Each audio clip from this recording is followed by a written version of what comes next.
So your first quiz went well. You studied the theory, you answered the multiple choice questions, and you're feeling good about your grade. But Python OPPE is an entirely different environment, and that false sense of security is exactly what catches most students off guard. Python stands out as the only foundational level subject requiring a compulsory, hands-on exam, where you must write and execute live code under a strict timer. The math here is unforgiving. To pass this course, you must score a minimum of 40% on this specific coding exam.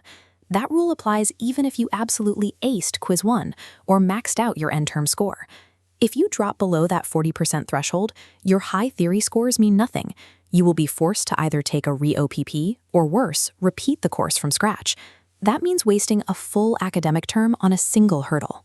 Students frequently fail because they fall into the syntax trap, the mistake of memorizing definitions while failing to prepare for a live, integrated exam environment. Treating the OPPE like another theory quiz guarantees a failing grade. To survive, you have to abandon rote memorization and start training for dynamic, on-the-fly problem solving. When you practice at home, you usually focus on one thing at a time. Today is for strings, tomorrow is for conditionals. But the OPPE deliberately clubs multiple topics together into a single question. The exam pulls from everything you learned in weeks 1 through 5. You cannot afford to skip anything, especially collections, meaning you need absolute fluency in lists, sets, tuples, and dictionaries. Let's look at a very common scenario. The exam gives you 2 separate lists of data and asks you to write a program that finds all the common elements shared between them. Look at this diagram.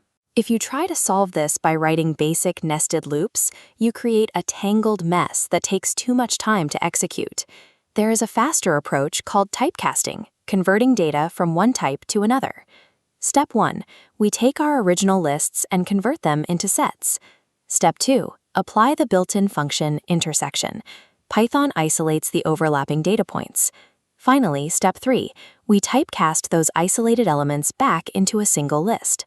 Strategic logic like typecasting saves critical exam time and resolves complex problems that knowledge of syntax alone cannot solve. The second major threat to your exam score is a bad home study habit.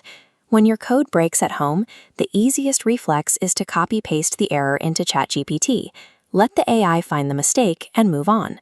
But the OPE is a completely isolated, proctored environment. You have zero AI assistance. If you haven't practiced finding your own bugs, hitting your first error in the exam room leads straight to a panic attack. The system is incredibly strict. A single missing parentheses, a forgotten colon, or accidentally typing an uppercase letter can trigger a massive wall of red text. Unprepared students freeze up and can't recover. You have to change how you use AI. Stop asking it to fix your broken code. Instead, give the AI a topic, like Dictionaries, and prompt it to generate custom, scenario-based questions for you to solve on your own. When you do write bad code, you need to know how to read the console. This terminal window illustration highlights the only 2 things that matter: the exact line number where the code broke, and a brief description of the nature of the error. Training yourself to read and fix errors independently builds the technical composure required to navigate the exam without panic. So, how do you actually prepare between now and test day? You need to dedicate 1 to 2 uninterrupted hours every single day strictly to hands-on coding. This time should be spent on previous year questions.